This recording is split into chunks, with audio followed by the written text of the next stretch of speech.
Assalamualaikum warahmatullahi wabarakatuh. Selamat datang di video pembahasan database.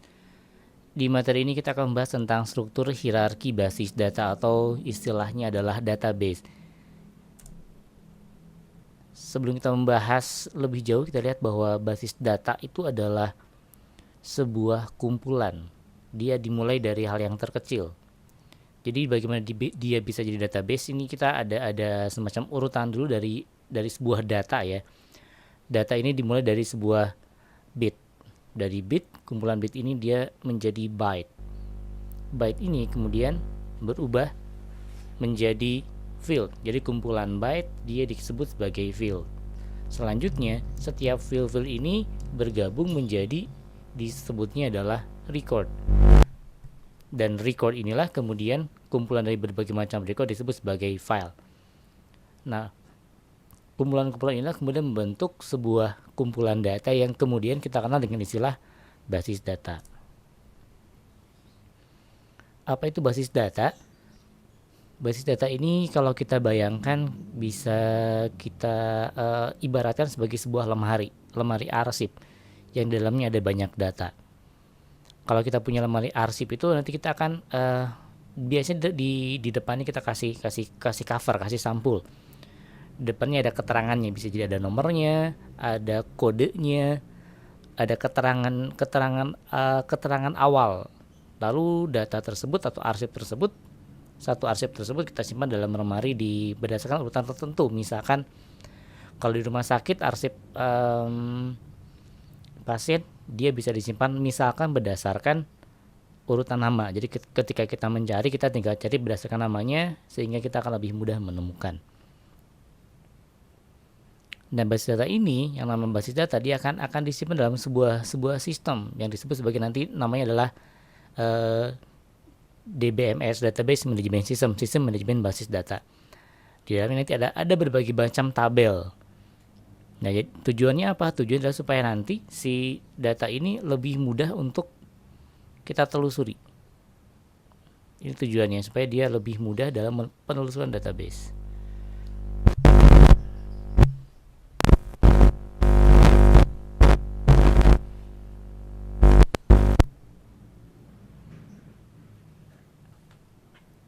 Kenapa kita perlu database? Karena kita menemukan masalah. Kalau kita masih menyimpan secara manual, nanti ada kelambatan. Jadi karena datanya banyak, lalu dia masih manual, kalau datanya masih puluhan, ratusan mungkin tidak masalah. Tapi ketika data ini kemudian semakin banyak dan dia menjadi misalkan ribuan, puluhan ribu, bahkan jutaan data, maka akan kesulitan untuk kita mencari data.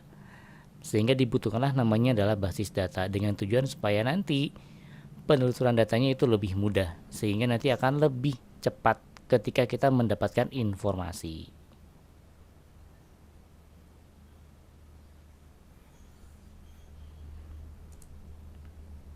Nah, kita telusuri satu persatu.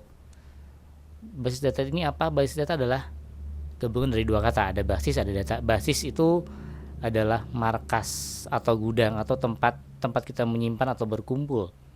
Itu basis. Kita bisa simpan, dianggaplah yang paling mudah kita sederhanakan sebagai gudang atau sebuah tempat intinya. Lalu kata kedua adalah data. Data adalah ini representasi fakta dunia yang dia akan mewakili sebuah objek. Misalkan apa? Misalkan manusia. Manusia pun nanti kita bisa spesifikkan, ada pegawai. Jadi kita punya data pegawai. Kita punya data siswa, kita punya data pelanggan, kita punya data barang, kita punya data hewan. Semua ini adalah sebetulnya representasi dari yang ada di dunia nyata.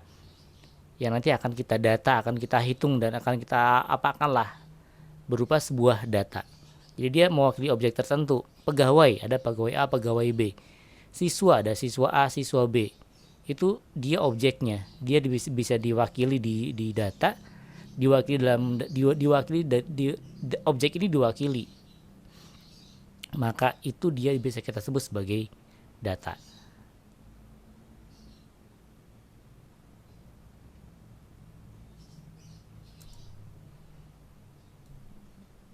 Nah, selanjutnya, ini pengertian resminya. Pengertian resminya adalah basis data merupakan kumpulan data. Kumpulan data yang saling berhubungan. Saya ulangi, basis data adalah sebuah kumpulan data yang saling berhubungan, atau kita bisa artikan dia punya relasi. Nah, relasi ini ditunjukkan dengan sebuah kunci, artinya nanti ada sebuah sebuah kunci, sebuah pintunya yang bisa menghubungkan antara data-data ini. Nanti akan kita lihat lebih jelas di pembahasan selanjutnya. Nah, ini yang tadi kita bahas. Dari kumpulan tadi record itu dia jadi data kan. Ada data nilai, ada data mapel, ada data siswa, ada data kelas, ada data guru, ada data nilai, ada data lainnya. Nah, ini semua dia akan masuk ke dalam sebuah database. Jadi ketika ini berkumpul, maka dia namanya adalah database. Ketika dia banyak data dikumpulkan dalam satu tempat, maka disebut sebagai database, dan nanti dia akan di-manage dalam sebuah sistem yang namanya database management system, atau nanti akan kita kenal sebagai namanya adalah DBMS, database management system. Tujuannya apa sih kita membuat sebuah database? Yang pertama adalah kecepatannya. Kalau kita masih manual, sulit untuk bisa mendapatkan data dalam waktu yang relatif lebih cepat. Anda bayangkan Facebook punya jutaan user. Kalau dia disimpan dalam sebuah lemari manual, kita butuh data cepat, sulit. Yang kedua adalah akurasi. Karena di kenyataannya ada orang misalkan namanya sama, tanggal lahirnya pun sama. Dengan menggunakan database kita bisa melakukan banyak pengecekan, sehingga datanya akan lebih akurat. Daripada manual akan kesulitan untuk kita mendapatkan data yang akurat. Selanjutnya adalah ruang penyimpanannya. Bayangkan kita menyimpan data manual berupa map harus ada berapa ruangan. Sementara dengan database, maka ruang penyimpanan akan semakin sedikit. Dan terakhir, dia dapat digunakan bersama. Kalau kita punya database management system, kita taruh di sebuah server, maka data ini bisa kita simpan di satu server tadi, kemudian dia bisa diakses dari manapun. Sementara kalau data masih berupa data fisik, data berupa map, kita tidak akan bisa mengakses kapanpun, dan dia tidak bisa digunakan oleh siapapun, tidak bisa dibagi secara langsung. Sementara dengan database tadi kita bisa membuat dia dibagi bersama atau digunakan bersama. Lalu apalagi tujuannya untuk menghilangkan data yang berulang. Seringkali ketika kita mendata manual, datanya berulang. Ada 5 kali kita menginput, padahal datanya sama. Misalkan kita mendata siswa, karena kesalahan sedikit, misalkan data itu diulang, padahal data untuk orang yang sama. Ini akan terjadi ketika pencatatan terjadi manual. Yang kedua, inkonsistensi. Misalkan kalau kita manual, data yang pertama kelasnya RPL spasi A. Sementara di data yang kedua, kelas yang sama kita tulis dengan RPL A tanpa spasi. Atau di data yang lain kita tulis R spasi P spasi L spasi A. Ini menyebabkan namanya inkonsistensi atau data yang tidak sama. Inilah kenapa dibuat sebuah database, agar yang pertama meningkatkan yang di sebelah kiri, dan dia akan mengurangi hal yang terjadi di sebelah kanan. Itu tujuan dari database. Ini yang sering terjadi ketika kita mengolah data secara tradisional. Ini contohnya. Yang pertama adalah tadi duplikasi data.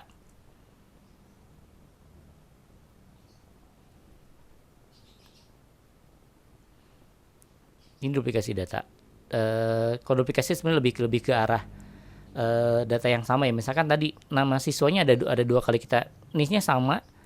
Tapi kalau manual kita masih bisa tuliskan nama siswanya berbeda. Misalkan NIS yang pertama ini NIS-nya 001, NIS-nya masih misalkan 2021-001, namanya A. Ketika tradisional ini juga kita masih bisa tuliskan NIS-nya sama, tapi kemudian misalkan Andi. Lalu karena data manual ini menjadi Adi. Padahal 2 orang ini sebetulnya sama. Alamatnya sama tentunya, dan jenis kelaminnya sama. Selanjutnya misalkan redundansi. Misalkan di sini karena ini ditulis 2 kali, di data saya hapus dulu. Ini kasus yang pertama ya. Yang pertama adalah duplikasi data.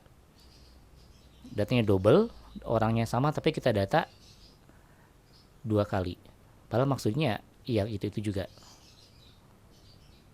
Sebentar.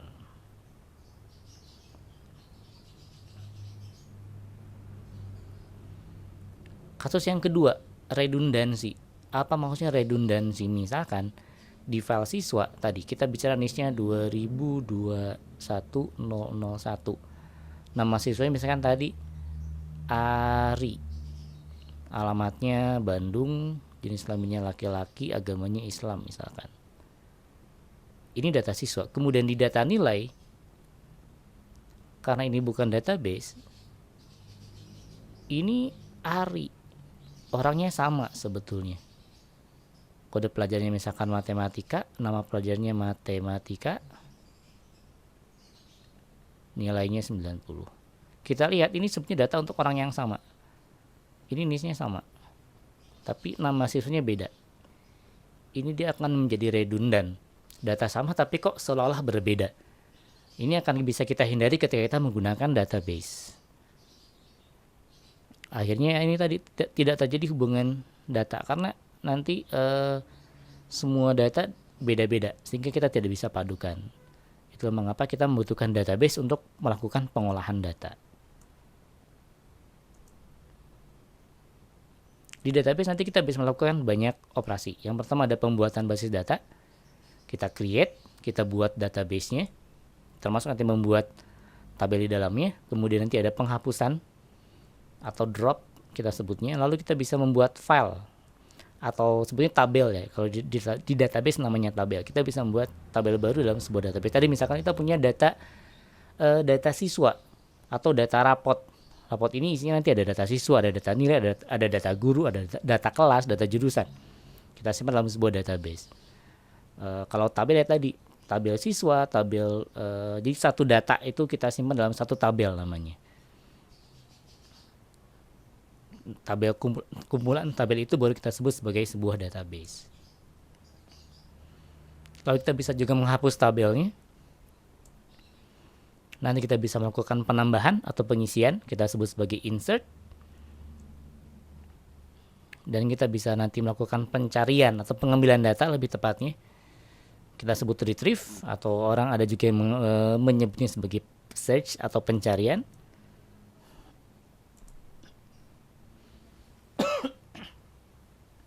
Dan kita pun nanti bisa menghapus data dari satu file. Jadi kita bisa menghapus satu baris data, menghapus keseluruhan tabel, bahkan kita nanti bisa menghapus keseluruhan database. Nah, ini sering kita kenal nanti dengan istilah CRUD. CRUD itu singkatan dari create, retrieve, update, dan delete. Create artinya ini membuat,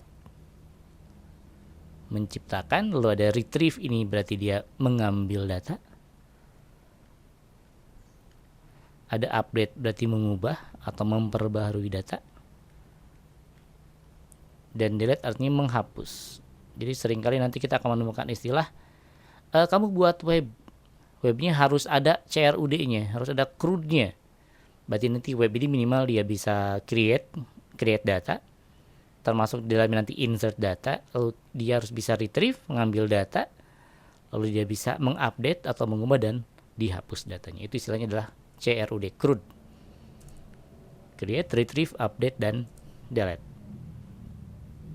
Nah, tadi kumpulan dari filenya, dari tabelnya, dari data-data tersebut dihubungkan, diatur sehingga nanti memudahkan dalam pencarian dan sebagainya dalam sebuah sistem yang kita sebut sebagai sistem basis data. Manajemennya disebut sebagai manajemen sistem basis data atau disingkat sebagai DBMS, Database Management System. Jadi kalau basis data ya hanya kumpulan data, kalau sistem dia ya sudah bisa kita atur, kita olah. Namanya juga sistem yang saling berhubungan, nanti dia bisa mempermudah kita dalam menggunakan data. Jadi sudah terintegrasi sistemnya, makanya disebutnya sistem. Kalau basis data ya kumpulan data, walaupun dia manual ya disebutnya basis data. Tapi tidak sudah dalam sebuah sistem tertentu, namanya sistem basis data. Jadi bahasan utama kita sebetulnya itu yang sudah kita bahas di awal, diawali dari bit sebetulnya. Jadi awalnya data itu kan berangkat dari sebuah bit, satuan terkecil data. Dari bit ini kemudian dia menjadi byte. bisa simbol, bisa karakter. Kemudian kumpulan karakter ini dia menjadi sebuah atribut atau kolom. Dari kolom dia akan menjadi record. Dari record dia menjadi file atau tabel istilahnya. Dari tabel ini dia menjadi sebuah database. Kalau dalam sebuah database, nah seperti ini yang disebut sebagai, ya kalau tadi bit ya kan kumpulan terkecil. Kalau di database kita akan melihatnya langsung lebih ke ini field. Telepon itu field. Alamat adalah sebuah field. Nama adalah field. ID pemilih adalah field. Dalam satu field dia akan punya banyak data. Lalu dalam satu kumpulan field ini nanti dia akan menjadi tabel. Dalam satu tabel nanti kita akan punya, nah ini row. Kalau record ini harus satu baris, dia disebutnya sebagai record. Kalau ini hanya field, ini fieldnya, kemudian ada datanya, nama ada datanya, alamat ada datanya. Kalau yang disebut dengan baris, kalau ini data, ini data. Ini data dari nama, data dari alamat. Kalau row atau baris atau record adalah harus satu set. Jadi mewakili objeknya tadi, ini datanya kan data pemain. ID-nya 1, namanya Cristiano Ronaldo, alamatnya ini, telepon ini. Itu dia mewakili satu objek tertentu, disebutnya sebagai ini row. Yang data ini terdiri dari banyak field. Ada field ID, ada field nama, ada field alamat, ada field telepon.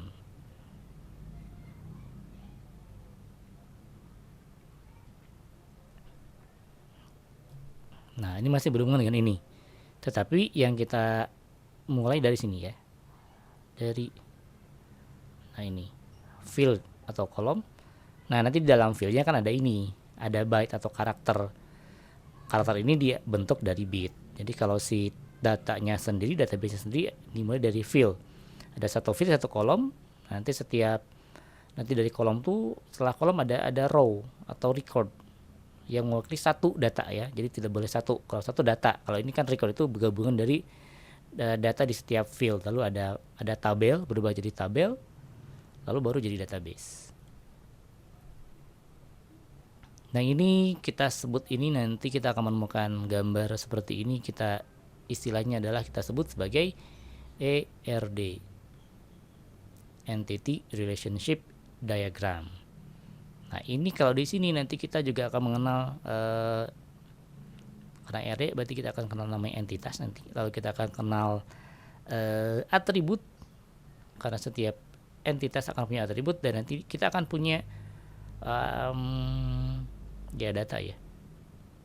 Datanya jelas. Kalau bukan data, kalau di ERD kita hanya mengenal nanti istilahnya relasi.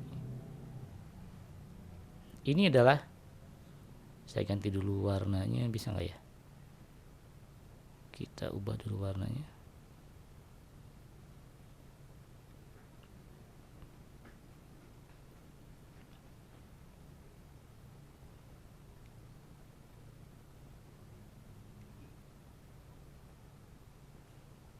Kita akan mengenal yang pertama entitas. Entitas itu yang mewakili objek tadi, objek di dunia nyata atau datanya.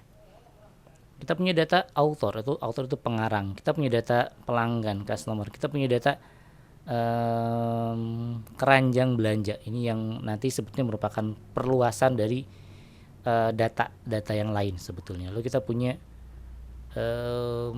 gudang atau warehouse. Ini entitas. Jadi ini adalah entitas yang mewakili objek atau mewakili sebuah, atau kita sebut sebagai data aja ya. Tadi kan kita kenalnya data yang representasi objek ya. Ini data, dalamnya dia disebutnya sebagai entitas, dia mewakili objek tertentu. Lalu di entitas ini kita akan punya atribut. Atribut adalah sesuatu yang menjelaskan si entitas, yang memberikan penjelasan tentang entitas, yang menjelaskan sebuah entitas. Misalkan apa? Nama. Autor nanti punya nama penulisnya siapa, alamatnya di mana. Lalu si buku, entitasnya atau datanya buku. Data ini dia bisa diperjelas dengan entitas dengan atribut atau keterangan lah, lebih gampangnya. Simpelnya keterangan. Jadi yang menerangkan si objek. yaitu ISBN, ada nama penerbitnya, ada dan seterusnya, ada tahun, ada judul dan seterusnya. Lalu di penerbit, data penerbit itu dia punya atribut atau keterangan dari si penerbit ini, yaitu ada alamatnya di mana, nomor teleponnya berapa, alamat websitenya misalkan apa. Itu kita kenal sebagai, tadi namanya adalah atribut. Lalu tadi namanya database system, dia punya hubungan, namanya database, dia punya relasi. Digambarkan ini dalam sebuah garis. Inilah yang kita kenal sebagai relasi atau hubungan. Nanti akan lebih jelas kita bahas di materi yang lain. Ini adalah relasi. Maksudnya relasi apa? Ini misalkan buku diterbitkan oleh penerbit. Nah ini kan. Tadi kita bicara kunci. Dia harus punya kunci. Kuncinya adalah ini. Ini ada kunci, dia dihubungkan ke sini. Namanya relasi. Ini gambar relasinya ya. Lalu relasi apa lagi? Sebuah buku pasti ada pengarangnya. Nah, pengarangnya kita nanti ambil dari sini. Ini sudah diwakili oleh ini sebetulnya ya. Ini hanya menjelaskan saja. Nah, ini.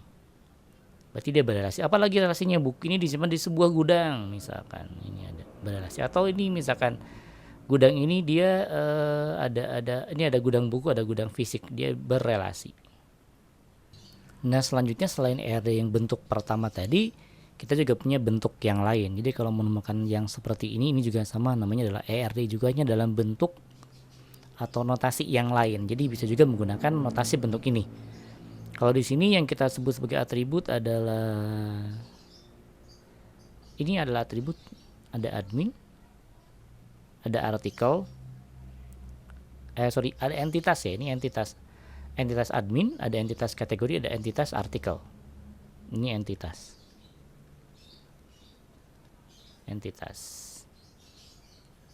Lalu tadi atribut dari entitas apa saja? Dia diwakili dengan tanda ini. Nah ini adalah atributnya, saya tandai warna merah. Ini atributnya. Nama atribut dari admin, username juga atribut dari admin, dan password juga atribut dari admin. Lalu dia punya untuk artikel, untuk entitas atribut, dia entitas artikel, dia punya atributnya ID artikel, judul, isi, dan seterusnya. Lalu si kategori punya 2 atribut. Dan relasi di sini dia digambarkan melalui sebuah, nah ini entitas. Tetap dia, kalau tadi hanya berupa garis, kalau di sini dia berupa jajar genjang. Ini adalah relasi. Ini sebetulnya bisa kita sederhanakan. Jadi bentuk ini misalkan yang username, kalau bentuk yang tadi seperti ini. Ini ada admin, atributnya ada nama, ada username, dan ada password. Ini biasanya dia ada primary misalkan, ada opsional misalkan. Ini sama dengan ini. Ini adalah ERD dalam bentuk yang lain. Ini ERD, ini juga ERD, hanya berbeda notasi saja. Oke, mudah-mudahan penjelasan ini dapat membantu kalian memahami. Apabila tidak punya kuota yang memadai, silakan video ini di skip, boleh, tetapi pastikan Anda melihat sendiri, pastikan Anda menonton atau melihat file presentasinya. Oke, terima kasih. Kita akhiri video kali ini. Nanti kita akan bahas kembali di pertemuan selanjutnya di materi yang lain. Terima kasih. Semoga Anda bisa memahami materi ini. Terima kasih. Assalamualaikum warahmatullahi wabarakatuh.